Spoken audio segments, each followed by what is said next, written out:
Today, I'm going to discuss a 1965 National Film Board of Canada documentary entitled Memorandum. For its time, the film is actually quite ambitious. It travels back to Germany with a group of survivors of Bergen-Belsen some 20 years after their liberation. The directors are Donald Brittain and John Spotton. Watching Memorandum so many decades after it was finished, it becomes obvious that our historical understanding of events changes a lot over the decades and evolves into entirely new ways of understanding. In my lifetime, the Holocaust has gone from being an unfortunate addendum to the Second World War to an event that today is seen as being as important as the war itself, and probably more so. Brittain and Spotton seem to have instinctively understood this while making Memorandum. It's easy to forget that since it's 1965 when they make this film, it'll be another 20 years before the late Claude Lanzmann's groundbreaking documentary Shoah will appear. The point here is that beyond Alain Resnais's Night and Fog, Brittain and Spotton don't have that many other Holocaust documentaries to refer to. Alain Resnais's use of still photographs to evoke another world creates a film that lingers in the viewer's mind long after viewing it. Resnais is able to evoke traumatic memory through a stark, haunting, and minimalistic narrative, which creates a kind of nightmare world in which everything, including the Nazi atrocities, are related to us in a matter-of-fact tone. Memorandum is a very different kind of film than Night and Fog was, or Shoah would later be. There are at least two valuable sources that inform Mr. Brittain and Mr. Spotton's Memorandum, which Monsieur Resnais would not have had access to when he was creating Night and Fog. First, in 1962, University of Vermont professor Raoul Hilberg published his seminal volume, The Destruction of the European Jews, and this film, Memorandum, is clearly informed by a very careful reading of this text. Second, in 1960, Adolf Eichmann was captured by Israeli agents in Argentina and flown back to Israel to stand trial for his crimes. He was responsible for coordinating the transportation system that took millions of Jews to their deaths in Eastern Europe. The trial is a turning point in history. Unlike the Nuremberg trials of the Nazi leadership caste in 1945, in this trial, the voices of actual survivors would finally be heard. Here in the prosecutor's opening statement, you can see that this trial will have a very different focus and a really different, perhaps poetic tone. When I stand before you, judges of Israel, in this court to accuse Adolf Eichmann, I do not stand alone. Here with me at this moment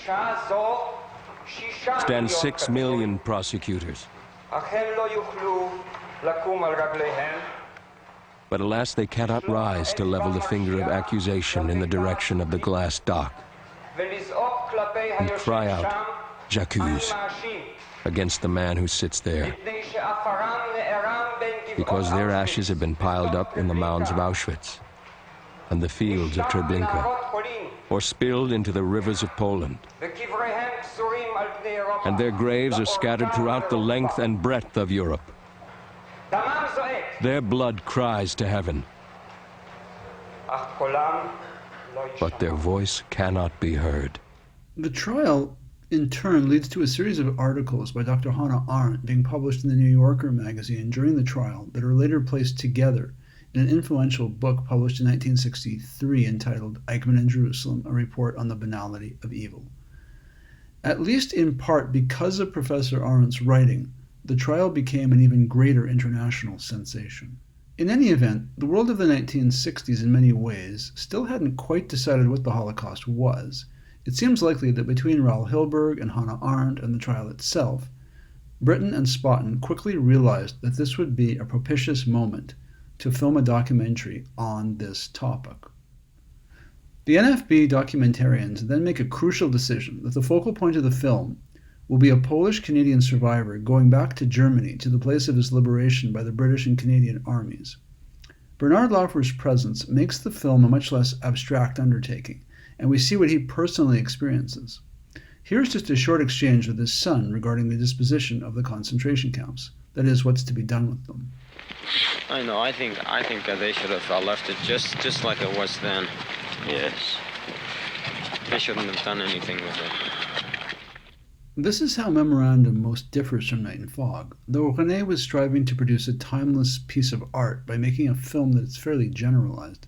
Brittain and Spotton are prepared to sacrifice this possibility and stay in the here and now, and focus on only one man.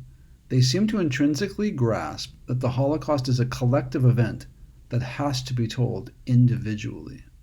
Of course, sometimes the directors just get lucky, as with the indicted Nazis demanding to exercise their constitutional rights in the courtroom during the latter half of the Frankfurt trials, or more memorably, when two of them take swings at the Canadian cameras while being escorted into the courtroom.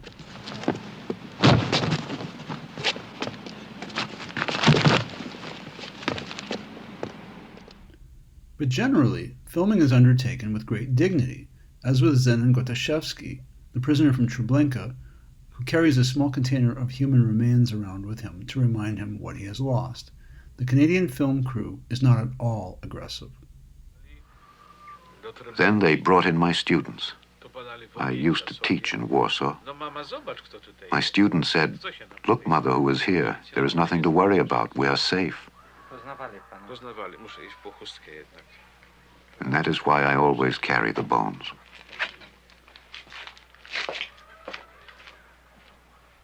This scene is easily juxtaposed against a very similar scene in Shoah, some 20 years later, when Claude Lanzmann is interviewing Abram Bomba in the barbershop in Tel Aviv.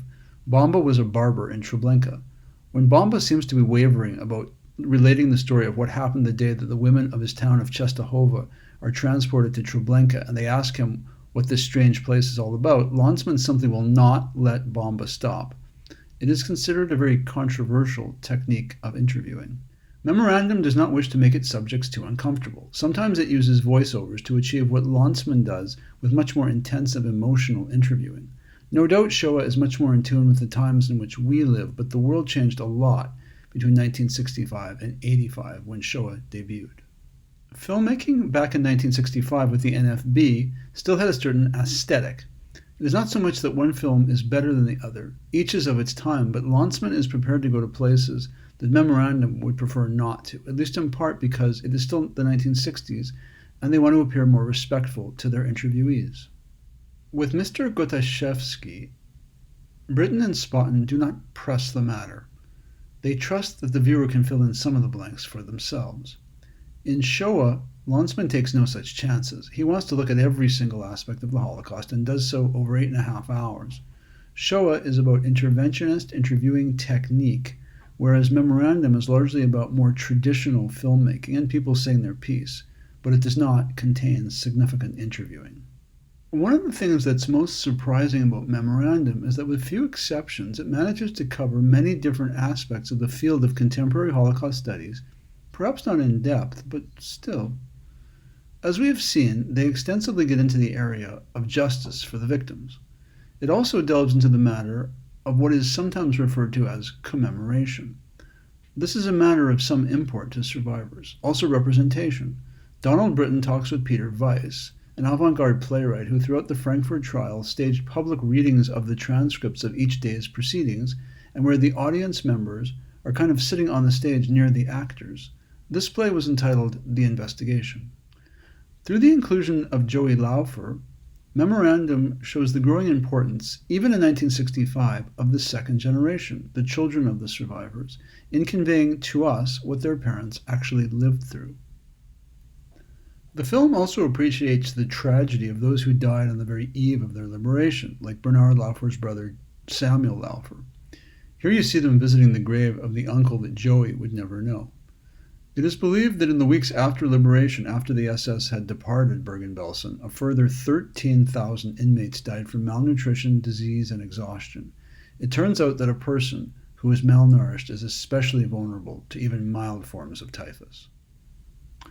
Another topic that Brittain and Spotton touch on is the extent to which German citizens were actually aware of what was being done in their name, a question that is still being explored today. Laufer's friend in Montreal, Dreckmann, mentions a number of themes that would be explored by scholars in the years to come. Just before Laufer left Canada, he heard his friend Dreckmann speak in Montreal. We swore never to forget and never to forgive. not to forgive not only the Nazis, not to forgive the Pope in Rome that didn't do anything to save our people, not to forgive Churchill, who was a wonderful politician and one of the greatest persons of our time, but who did not do anything. Not to forgive Roosevelt, a wonderful person, a great man, but not for us. And not to forgive many, many of our brothers, Jews, who lived in those days very comfortable and who didn't do anything, the smallest thing. We think about it always. Dreckman mentions things like how Jewish ghetto elders treated those under their control, and also raises the problematic issue of Pius XII and the Vatican during the war. Taken together, these kinds of controversial subjects today are often referred to as difficult topics in Holocaust studies. Considering that this documentary was made in 1965 and is under an hour in duration, it is surprisingly thorough. It puts a number of truly important people on camera, such as Simon Wiesenthal, the famed Nazi hunter, whom they visit in Vienna, or the British Brigadier General Glyn Hughes, who helped liberate Bergen-Belsen, or Gottaszewski, the teacher, or Joseph Rosenzweig, the leader of the prisoners from Bergen-Belsen, or Prosecutor Kugler, who worked to try to get justice for the victims at Frankfurt, or even Dreckman, who speaks out on difficult topics.